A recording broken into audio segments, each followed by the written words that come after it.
Dans les derniers jours de mars, 6 avions américains B-2 ont été déployés à Diego Garcia, un atoll dans l'océan Indien partagé avec les Britanniques.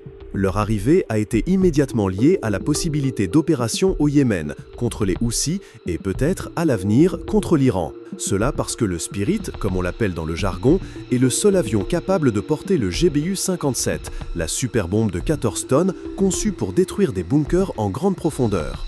Autrement dit, une cible similaire au site nucléaire iranien de Fordo, construit à l'intérieur d'une montagne. L'équipement a été développé dans la première moitié des années 2000 dans le but d'être utilisé contre des pays ennemis, de la Corée du Nord à la République islamique, puis amélioré pour augmenter sa puissance destructrice grâce à des innovations jamais entièrement révélées pour des raisons de sécurité. Le GBU doit pénétrer la coque protectrice de la cible, puis exploser, afin d'amplifier l'effet destructeur à l'intérieur de la structure.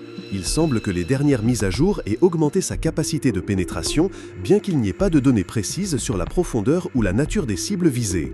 Un article du New York Times écrit que nombreux exercices menés par le Pentagone ont montré qu'il faut plusieurs passages des avions B-2 pour atteindre l'objectif. Un premier largage de la bombe, suivi rapidement par d'autres, comme un marteau qui frappe continuellement un clou. Cela est particulièrement nécessaire lorsque les cibles sont des centres de centrifugeuses à Fordo qui, selon certains experts, se trouvent à 90 à 100 mètres sous la surface. Israël possède également des bombes pour la destruction de bunkers et a démontré leur utilisation dans l'élimination des principaux dirigeants du Hezbollah au Liban.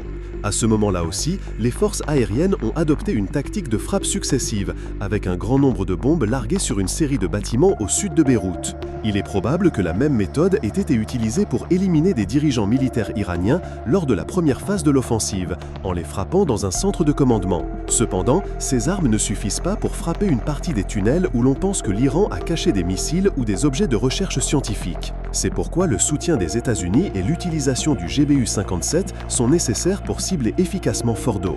Pour d'autres cibles, l'arsenal d'Israël est considéré comme suffisant. Des sources de l'AEIA ont fait savoir que les attaques contre Natanz, un autre point clé, ont causé des dommages sérieux aux centrifugeuses d'enrichissement d'uranium, y compris celles situées dans des structures souterraines.